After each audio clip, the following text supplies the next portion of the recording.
Hello and welcome. This is FIDE Master and FIDE Trainer Vedant Goswami. Today, we'll look at one of the most important events of the FIDE chess calendar, which is running right now, which is the FIDE Grand Swiss.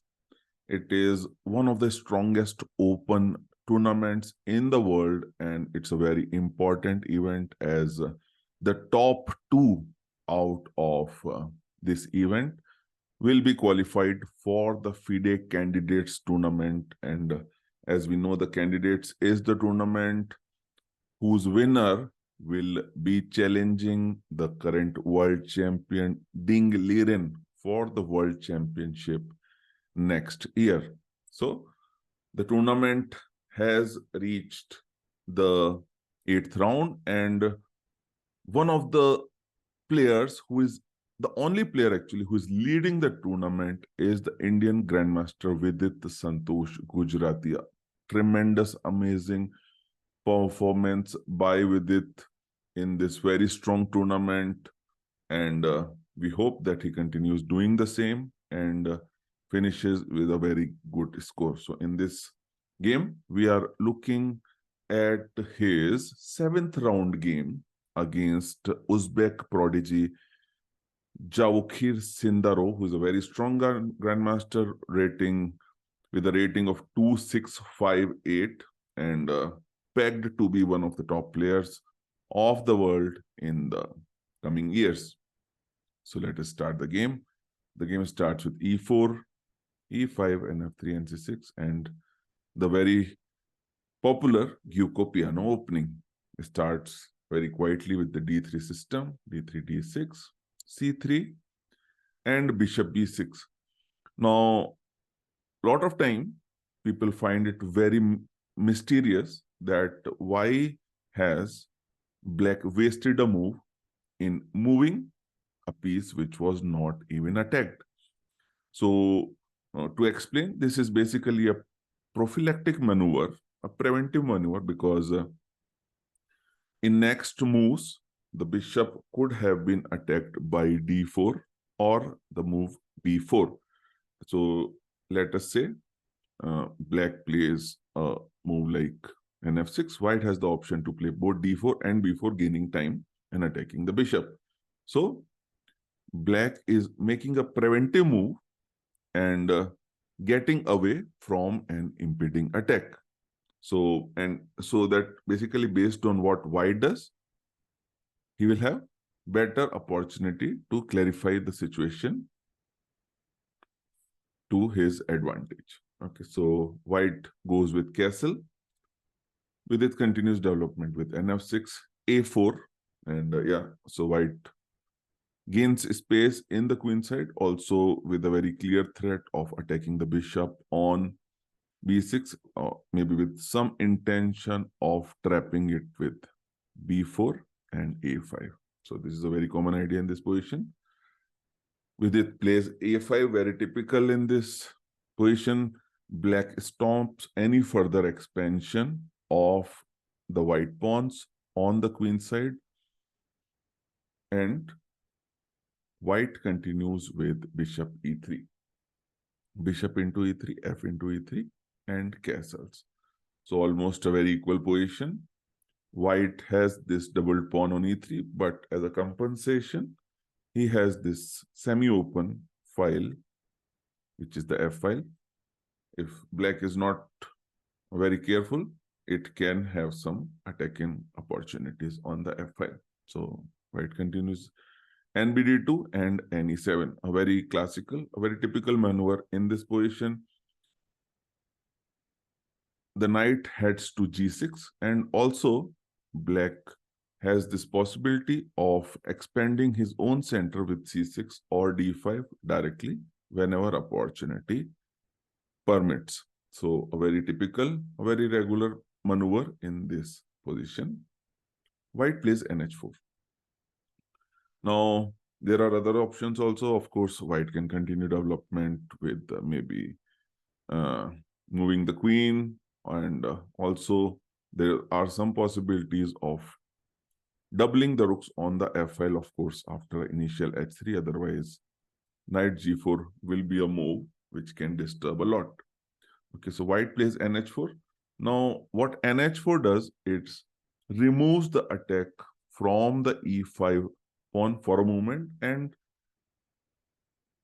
with it, immediately strikes back in the center with the move d5, which was not possible a move back because of the counterattack, because of the pressure of the knight on the e5 square. So white captures, knight captures, and queen f3, also protecting the pawn on e3, and also keeping the possibility of putting the knight to f5 at some point of time, which is the basic white idea of moving the knight to h4 in this position. Vidit continues with knight b6, interesting option. c6 also is an option, solidifying the knight on the important central score, and might be an option worth considering. So knight b6, the idea is black is forcing white to give up the bishop, because moving the bishop will basically mean losing the weak pawn on d3. So move which causes some immediate problems for the opponent. He has to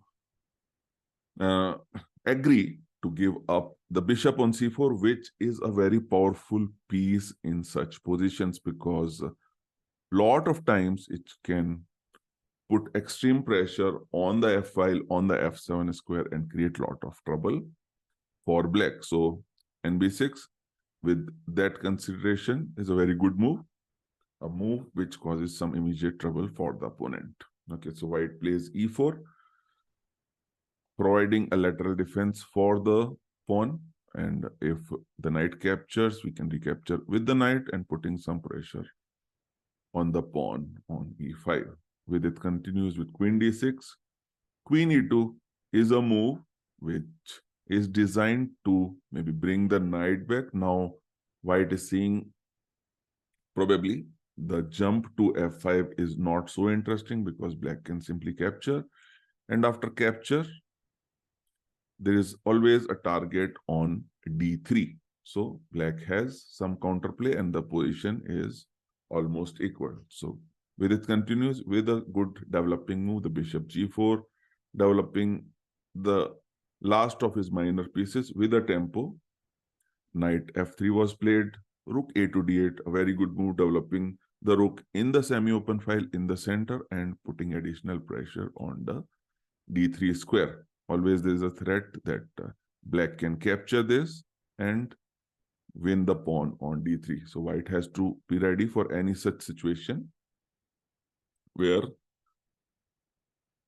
black can attack the d3 pawn. So white plays h3, bishop h5, and g4. Looks like a very risky move, because you are weakening the protection of your king for a very, very long time. And though it seems that this move will make the bishop useless for a very long time, but the consideration that it weakens his own king can also be quite difficult to handle in the long term. So bishop g6 and rook f to d1 with a very simple idea, a prophylactic move that the knight captures, and knight can capture on c4, and the rook protects the pawn on d3. Knight f2 d7 was played. A very interesting move, a very interesting regrouping. The idea is to maneuver the knight to c5 to put additional pressure on the d3 pawn. So it is very interesting to note that how Vidit is maneuvering his pieces to put maximum pressure on the only weakness in the white position, which can be attacked very directly. Of course, the king has been weakened, and as we'll see later in the game, it will become a crucial part of the calculations. So bishop moves to b3, and queen moves to f6. Sorry, so knight c5, knight c4, and queen f6, and bishop a2. Now a very important move.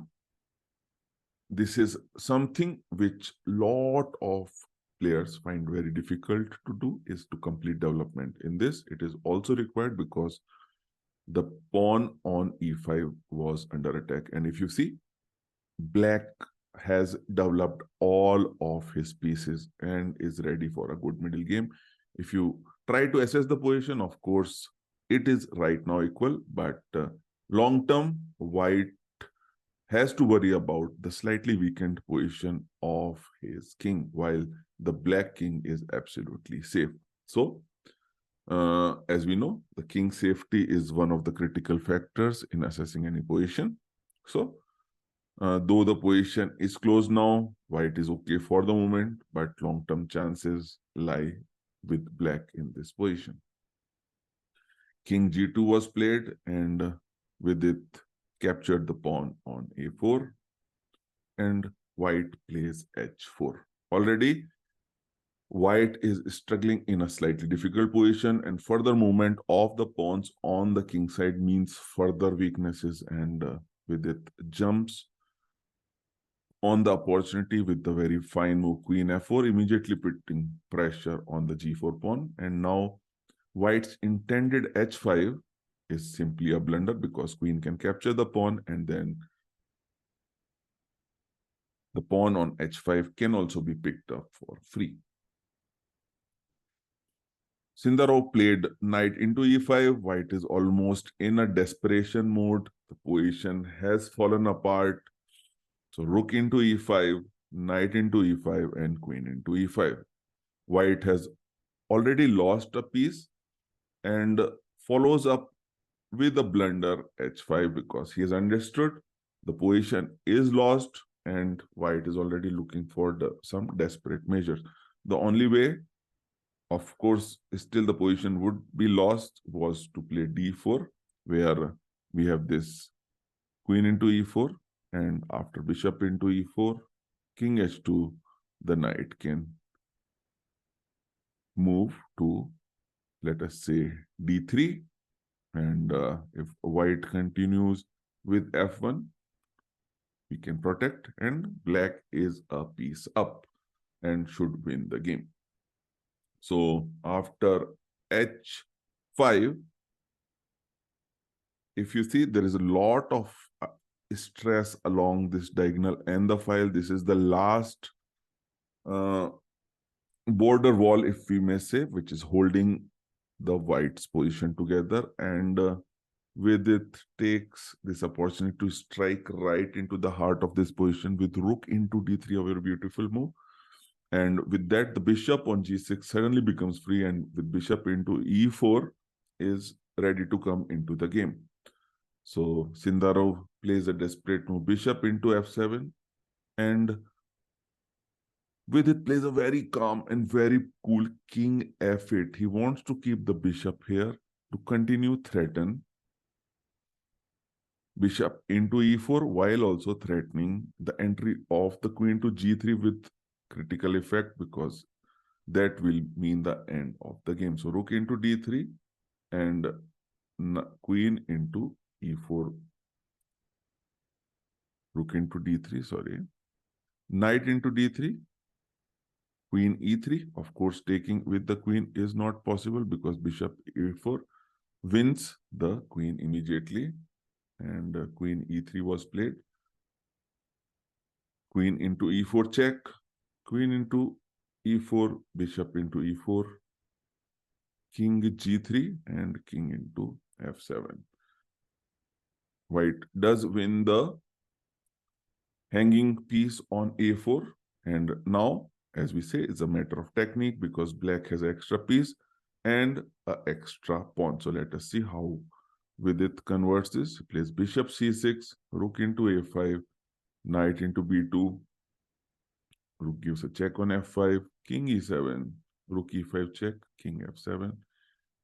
Because this is the 36th move, the players are about to reach the time control on the 40th move. So just a repetition to gain some time on the clock. Rook f5, it doesn't mean black is ready for a draw. King g8, rook e5, and knight a4 attacking the unsupported pawn on c3. The pawn goes to c4, knight b6. Black has his target in mind, the pawn on c4. If he wins, then black will get two connected passers on the queen side, which cannot be stopped. So g5 and king f7, not to be hemmed in by the pawns if white is allowed to play g6, rook f5, king e7, rook e5, and king d8. Now no check is possible. Rook goes back to f5, threatening rook f7. So this is a position which black can repeat a few times and still not change anything because the advantage is with black pieces. King d6. And now black had the opportunity to take the pawn, but he played king e6. Of course, it is very human not to allow any counterplay because white pawns here are very further advanced, and if white is allowed to capture this and moving the pawn and move the pawn forwards, it can be very tricky, and white will get some clear counter chances. So rook goes to f8, knight takes, rook h8, knight d6, rook h7, and bishop e4, a very fine move. The idea is if white goes on to capture this, white simply wins the rook with knight f5 check. So g6 was played, and now b5. Now the game is a bit exciting, but of course black has all the chances because his king, he has two pieces, two connected pass pawns. White also has some pawns which are ahead, but the king and both the minor pieces should be in time to stop that. So king f4 was played, b4, rook h8, b3, quickly making the b3 pawn a threat which has to be handled immediately, and what it does is removes the rook from creating counter chances against the g7 pawn. So bishop d5 was played, king e3, and b2. Again with the same trick, a very interesting trick because rook takes and again loses itself to the knight jump on c4. h6 was played, the last desperate chance, g into h6, king d4, knight f5 check, king c5, c6, solidifying the position of the bishop on d5, rook into b2, and king f6. And in this position, Sindarov resigned the game, giving the sole lead of the tournament to Vidit Santhosh Gujrathi, a very prominent chess player from India. And after the loss of the pawn on g6, white does not have any chances, and black will be able to promote one of the pawns. So this is the game we had selected for today, a very interesting game between one of the top Indian players who is leading the very strong FIDE Swiss 2023 and has excellent chances of finishing on the top. I hope you like the game, and I'll see you in the next one. If you do like the game and the analysis, do consider liking the video and subscribing to the channel. I'll see you soon. Take care.